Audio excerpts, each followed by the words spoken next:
بسم الله، الحمد لله حق حمده، والصلاة والسلام على سيدنا محمد عبده. هذا PDF عنوانه توضيح وتفسير وشرح بعض مفردات قصائد مدح ومراثي محمد الأمين والعبد الودود. بسم الله الرحمن الرحيم، وصلى الله تعالى وسلم تسليما على من نزلت في نعوته العظيمة، وإنك لعلى خلق عظيم، وعلى آله الطاهرين الطيبين، وأصحابه الراضين المرضيين. والحمد لله الذي خلق فسوى، والذي قدر فهدى، والذي خلق النفس فسواها، وألهمها فجورها وتقواها، وكتب الفلاح لمن زكاها، وجعل الخيبة والبوار والخسران لمن دساها، وجعل منها المطمئنة الراضية المرضية، ومنها الأمارة بالسوء قرينة الشيطان.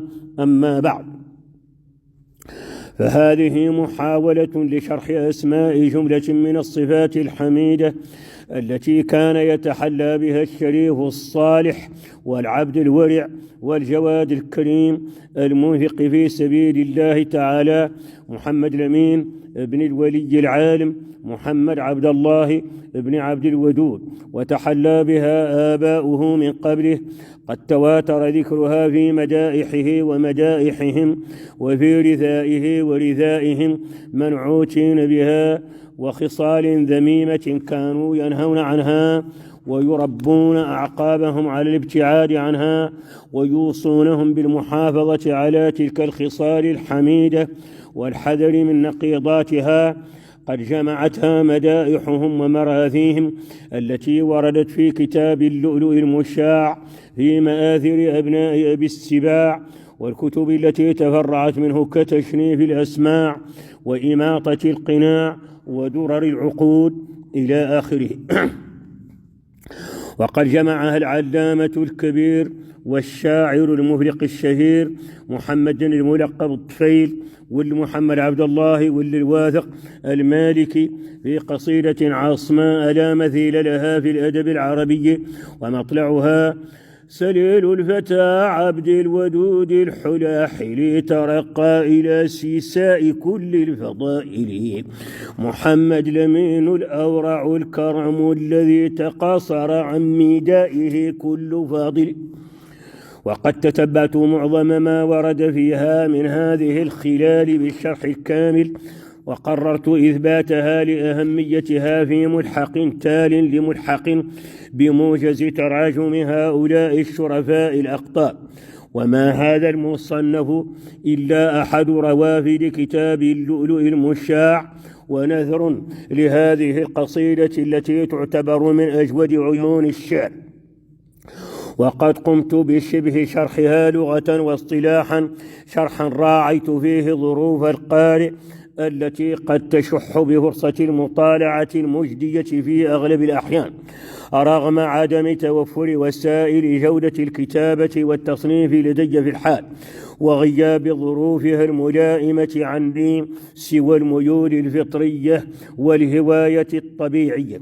وقد دعتني إلى كتابته محبة نشر العلم وما يتعلق بالأكارم وأمجاد الأمة الإسلامية العربية، وصلة لرحم هؤلاء الشرفاء الذين أمت إليهم بخؤولتين، إحداهما من بطن الدميسات، والثانية من آل سيد عبد الله وابن أخت القوم منهم الحديث. وتكميلا لما ضمه الكتاب الآن والذكر من فوائد جمة قد تصنف في حصرها وتوضيحها وشروحها مؤلفات كبيرة وكثيرة، ولا تفي بحقها ولا تستكمل ما تستحقه من الدراسة إلخ. وقد ذيلت هذا المصنف بملحق بموجز تراجم الأربعة عبد الودود ومحمد المصطفى ومحمد عبد الله ومحمد الأمين، تذكيرا للقراء الكرام بفضائلهم ودفعا منا لهم نحو مطالعة المصنفات الآنفة الذكر والقصيدة المشار إليها آنفا. كما دعتني إلى ذلك محاولة تمكين القراء من فهم مدائح هؤلاء الشرفاء ومراثيهم واستيعاب معانيها، وهم من ملأوا الدنيا بالمحامد وشغلوا قلوب الناس بالذكر الجميل وأسروا ألسنتهم وقرائحهم وأقلامهم بالمآثر الجمة. وإن كنت لم أتطرق لذكر أصحاب هذه النعوت في هذه اللمحة السريعة، فإني أحيل القراء الكرام إلى الكتب الآنفة الذكر التي صنفت في حياتهم وتقصي مآثرهم المتفوقة، التي منها اللؤلؤ المشاع في مآثر أبناء أبي السباع لابنهم الأبر الباحث أحمد سالم والعبد الودود. هذا محمد سالم ابن أبي المعالي اليعقوبي في مقامة قادته إلى قادة من أبناء أبي السباع، سيأتي ذكرهم على حسب مروره بهم في الأماكن التي سيأتي ذكرها في محله. قال: حمدا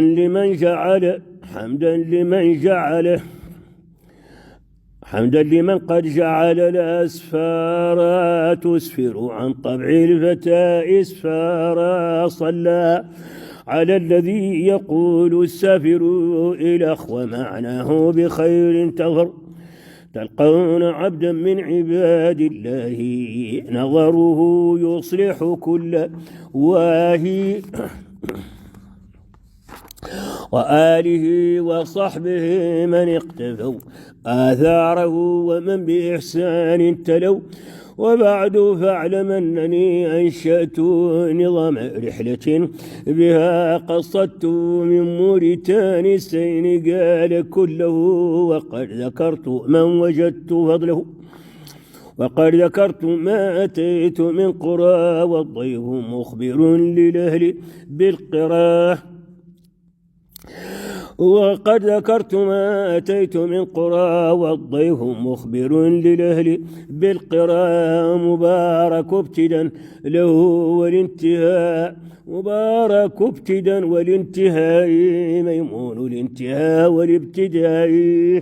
من البوادي صرت أيضا قاصدا ذات السقوط مع أخي راشدا، أو سرت من البوادي سرت أيضا قاصدا ذات السقوط مع أخي راشدا، فيها من الليالي بذ مكثت فيها علي طالما لبثت، ركبت من ذات السقوط الصبحا سيارة كالعاديات الضبحا، ثم مكثت ساعة في القارب حتى رسى في قرية القوارب، فسرت ساعة من النهار فيها أجول لبني المختار صلى الله عليه وسلم. أول من لقيت إبراهيم وقد لقيت سيدا كريما، أول من لقيت إبراهيم وقد لقيت سيدا كريما، وكان للطالب ذا إتحاف شهرته بولد الزحاف، فسر بي لما رآني فرحا، وسار بي ولي بيتا فتحا، على سرير حسن أجلسني أكرمني أنسني جالسني، ثم لقيت عن قريب الفتى أحمد دبنب نعم هو من فتى السيد المقدام ذي المآثر، وقد رواها كابرا عن كابر، السيد المقدام ذا المآثر، وقد رواها كابر عن كابر، ذو كرم في باطن وظاهر، وطاهر القلب جميل الظاهر. ثم لقيت بعده محمدا هو الجواد شكله لن يوجد مأوى الضعيف، كف كل مسلم غوث الأرامل وكل معجم، حدث ولا حرج عن فضائله وعن سخائه وعن شمائله وعن ذكائه وعن طباعه وحسن وصفه وطول باعه وحسن دينه وعن سريرته وحسن خلقه وحسن سيرته وعن بروره وعن سماحته وحسن نطقه وعن فصاحته ثلاثة له بها إدمان الإسلام والإيمان والإحسان. وإن دهت داهية وإن أتت داهية لا تدرك قال أنا جذيلها المحكك. وإن دها أمر وعز المطلب قال أنا عذيقها المرجب. وإن دها أمر وعز المطلب قال أنا عذيقها المرجب. فسرت في سيارة أنا وهو يا ليتني في كل سير معه. سارت بنا قاصدة سنلوي تعلو بنا طورا وطورا تهوي مكثت فيه معه أيام أنساني الإخوان والندم. ثم قصدت اللوق بعد ذاك نزلت عند من على السماك حمزة سليل عابد الرحمن لا زال في يمن وفي أمان. ثم ركبت قاربا إلى كبير الله ما في سيره من عجب. ثم حملت عيبتي إلى الوتات إذا بهن ذاهبات جائيات. ثم لما لاحت السيارة ومدت الأيدي لها إشارها وقفها صاحبها مساء لحملنا وضاعف الكراء. ركبتها وشرع التسير كأنها يقيمها الضمير. نزلت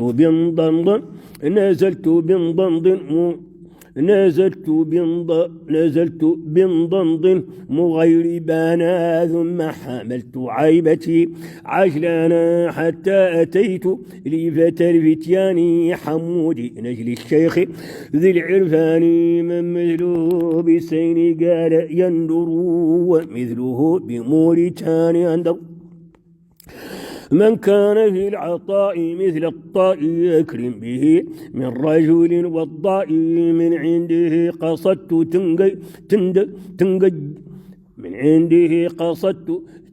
ديدا. ركبت قاربا يميد ميدا عين على تنقديدا. من عنده قصدت تنقديدا. ركبت قاربا يميد ميدا حتى نزلت بابني السباع. نزلت في رحب وفي اتساع سامي يبني النبي المصطفى صلى عليه من له قد اصطفى. وقد أقمت معهم أياما وكلهم يكرمني إكراما. فيا لهم من فتيين يا لهم قد نالهم من جدهم ما نالهم. ترى الوفود عندهم عزينا ما بين 20 إلى 100. لقيت في دارهم فتى حسن قاد العلوم بالزمام. والرسن محمد الأمين ذا البيان والحكمة الرائقة العيان. ثم قصدت بعدها دكارا فجئت جانبيه والبطوارا حتى انتهيت لدكار الأكبر. ثم قفلت راجعا مع أثري حتى رجعت لابني السباع. ومن غد شمرت للوداع. فسرت قاصدا لكيص دانقي وما استفدت عنده بدانق. فسرت قاصدا لكيص دانقي وما استفدت عنده بدانقي. نزلت عند نجل كوتل فقد وما أتيت فيه غيره أحد. من عنده سرت إلى تواوني أنخت فيها بالشريف قاطني سليل ضناه الفتى السباع طليق وجه وطويل الباع.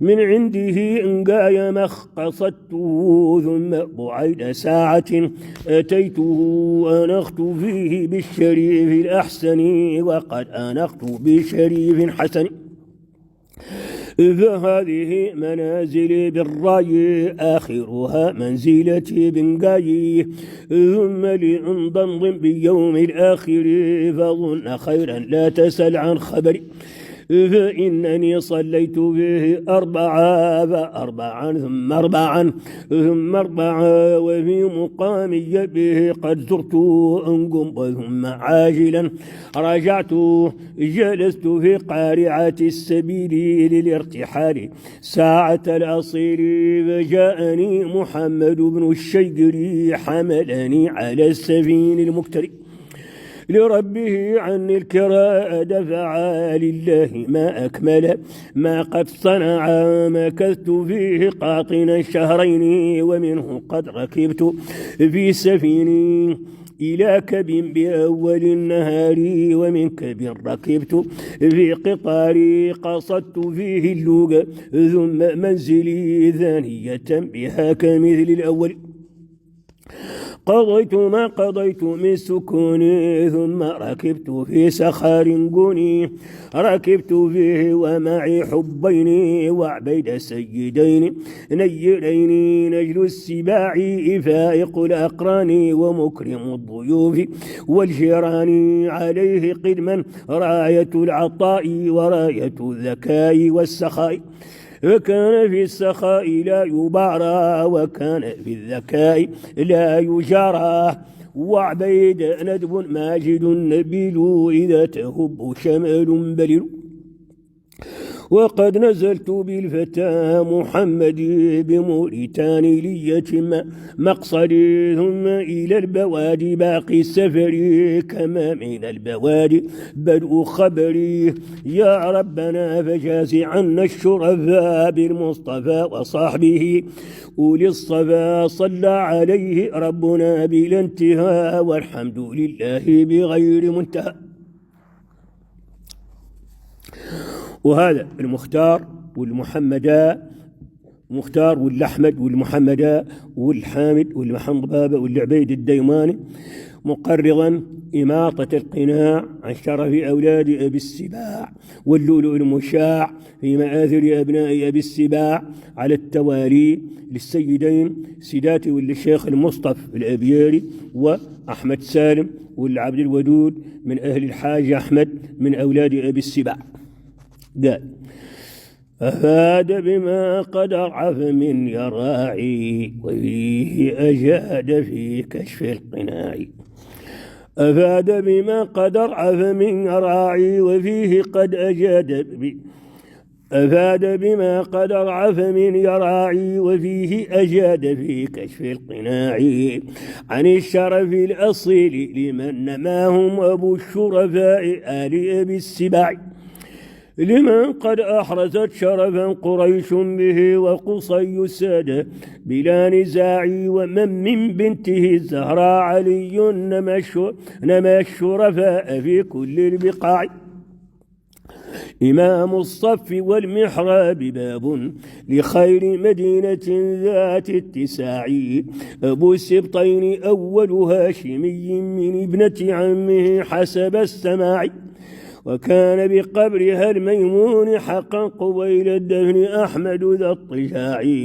مؤلفه المؤرخ والمجلي بشأو البحث محمود المساعي سدات حفيد الأشياخ الأجلاء له في العلم طول يد وباعي إلى العربي والمصطفى نماه لعهد المجد راع وابن راع إلى الطيار مغفر قد نماهم كما عنهم وعاه كل واعي فهو من آل بيت حبهم من دواعي الفوز بل أولى الدواعي فعن كشف القناع بما يؤدي بكل المنصفين للاقتناع جزاه الله عن مسعى حميد سعاه وعنه جازى كل ساعي كأحمد سالم الجم المزايا مؤلف لؤلؤ الشرف المشاع من أهل الحاج أحمد قد نمته أفاضل فضلهم مثل الشعاع محمد الأمين أبوه ليست رواية فضله ذات انقطاع مدائحه الجميلة والمراثي لها من فضله المعروف داعي سقى مثواه غيث رضا ورحمة ومغفرة مرب باتلاع ودام ابن الفقير قرير عين يراعي من ذمام ما يراعي آمين. بسم الله الرحمن الرحيم. نص قصيدة العالم العلامة محمد عبد الله الواثق التي يرضي بها الشريف محمد الأمين عبد الودود، ويذكر فيها مجموعة من الصفات الحميدة التي تحلى بها هذا الشريف، ومجموعة من الصفات المذمومة التي تجنبها ونأى بنفسه عنها. ومجموع هذه الصفات 87، وقد حققها وشرح الأستاذ الباحث المصطفى الحبيب الرحمن في كتاب سماه مجمع الفرائد بشرح درر الفوائد. والقصيدة هي: سليل الفتى عبد الودود الحلاحل ترقى إلى سيساء كل الفضائل محمد الأمين الأورع الكرم الذي تقاصر عن ميدائه كل فاضل، ومن شيدت أجداده الشرفاء له بواذخ مجد قد أبت عن مطاوله، أولئك من ينمى إلى الحاج أحمد وإدميس مع ذي الأسد صدر الأفاضل، فقد حاز ما حازوا وزاد زيادة بما استوجب الأمداح من كل قائل، وقد سجل التاريخ عنهم مدائحا على الناس تملى بالضحى والأصائل، بها المستفيد الشهم نال إفادة وحلى بها من كتبه كل عاقل، فقد كان ذا نفس تجيب إلى الندى وتعزف عن فعل الخنا والرذائل، وعقل إلى مستحسن الفعل قائد وعما سوى مستحسن الفعل عاقل، ومحض ذكى ينسي ذكاء إياسه ولازمه استجلاء خلات ومحض ذكى ينسي ذكاء إياسه ولازمه استجلاء خلات عائل. الحلاحل السيد الشجاع، السيساء مجتمع فقار الظهر وهو عبارة عن أعلى الشيء، الكرم يستوي فيه المفرد وغيره أي الكريم، نداء الشيء بالكسر والمد مبلغه وقياسه، تعزف عزف عن الشيء زاهدا وانصرف عنه، العاقل أي الحابس، إياس بن معاوية الذي يضرب به المثل في الذكاء، وكم مفخر يخفى سمت نحوه به نباهة ذي حزم وحلم ونائل، ولم يك ذا جهل ولا ذا غباوة إذا ما بدت يوما غباوة جاهل، ولم تك يوما تعتريه حماقة ولا خفة عند احتفال المحافل، وبالدين مذ شد الإزار اعتناؤه ولم يك عن أخراه يوما بذاهل، صلاة بها أعلى الخشوع صلاته فرائضها مشفوعة بالنوافل، وبالعلم أرضى الجهل ما عاش واكتسى ثيابا من التقوى صقال وبالعلم أرضى الجهل ما عاش واكتسى ثيابا من التقوى صقال الغلائل. الغلالة بالكسر شعار يلبس تحت الثوب، والشعار تنقال للثوب الذي يلي الجسد، والغلالة جمعها غلائل. إلى ورع للزهد ضم توكلا وبرا وحلما كن داب الأماثل، وأخلاق ذي عز يرى وتواضع عن الكبر تثنيه حسان الشمائل، إلى أدب يغنيه عن كل نسبة إلى نسب للهاشميين واصل، سماحته في حالي القل والثرى تبخل جمات اتلاع السوائل، وشيمته صدق لكذب نفى كما نفى الكرم الإنفاق بخلا لباخل،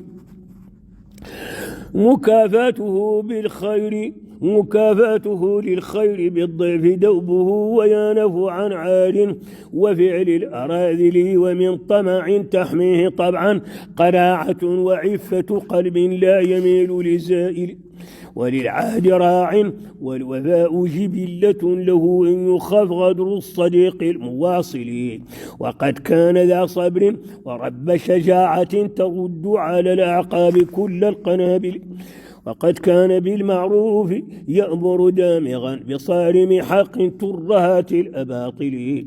الترهات تنقال للطرق الصغار غير تستعار عن الباطل.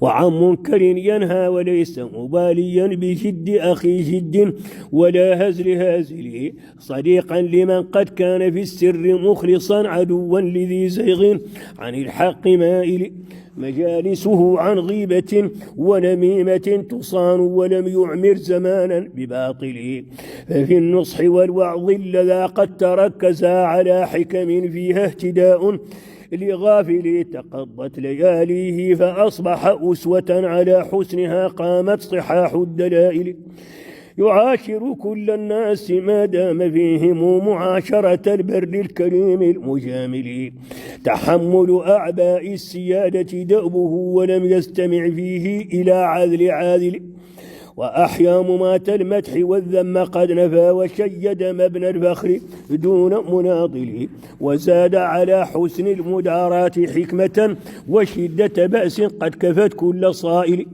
وصبرا على كل النوائب اندهت وعلما بتحليل الصعاب المشاكل تصوفه بعد التفوق مدمنا تكسبه بالحل فعل الأوائل ولم تجد أمثالا له أهل دهره وليس له في غيرهم من مماثل لسان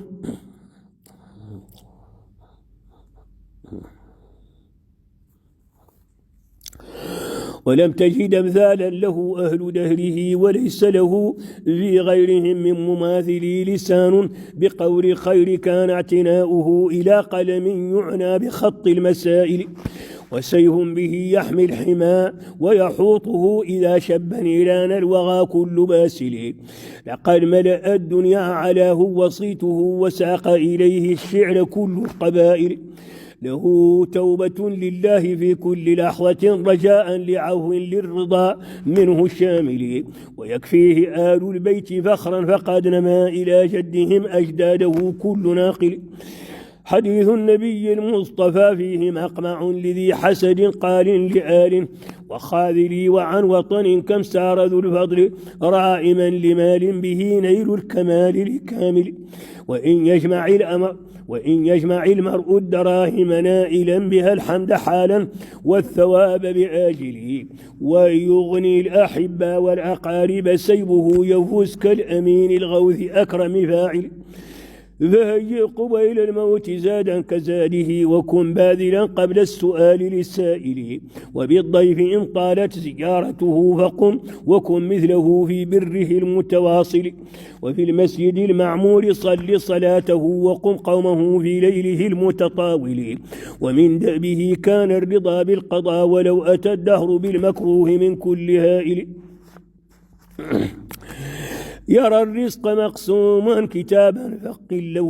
يرى الرزق مقسوما كتابا فقلة ترى في كلام المرء أجدى لعاقله وقد كان ذا بذل تفيض يمينه فتسري بفيضات الغواد الهواطل كتاب من المولى أتانا بفقده فأوقد نيران الجوى والبلابل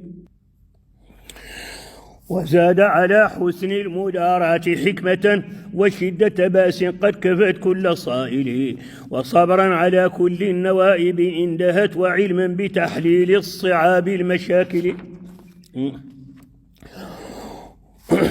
وغربة ندب طالب المجد مفخر فلم تك أرض الله كفة حابل تصوفه بعد التفوق مدمنا تكسبه بالحل فعل الأوائل ولم تجد أمثالا له أهل دهره وليس له في غيرهم من مماثل لسان بقول الحق كان اعتناؤه إلى قلم يعنى بخط المسائل وسيف به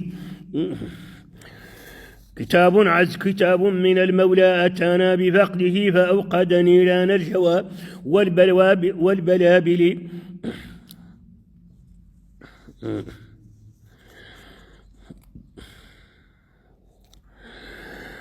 ومن دأبه كان الرضا بالقضاء ولو أتى الدهر بالمكروه من كل هائل. يرى الرزق مقسوما كتابا فقلة ترى في كلام المرء أجدى لعاقل. وقد كان ذا بذل تفيض يمينه فتزري بفيضات الغوادي الهواطل. وقد كان صون العرض بالعرض دأبه وبالعين والكوم العتاق المراسل. كتاب من المولى أتانا بفقده فأوقد نيران الجوى والبلابل.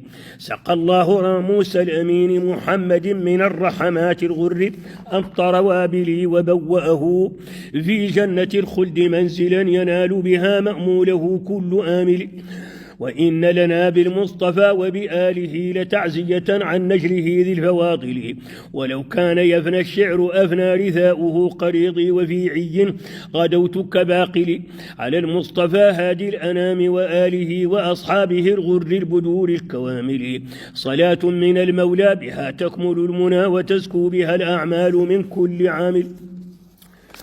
والحمد لله بدءا ومختما، والصلاة والسلام على سيد الأولين والآخرين وعلى آله وجميع الأنبياء والمرسلين وعلينا وعلى صفوة الله تعالى من عباده الصالحين. وآخر دعوانا أن الحمد لله رب العالمين. الأستاذ الباحث المصطفى والحبيب الرحمن.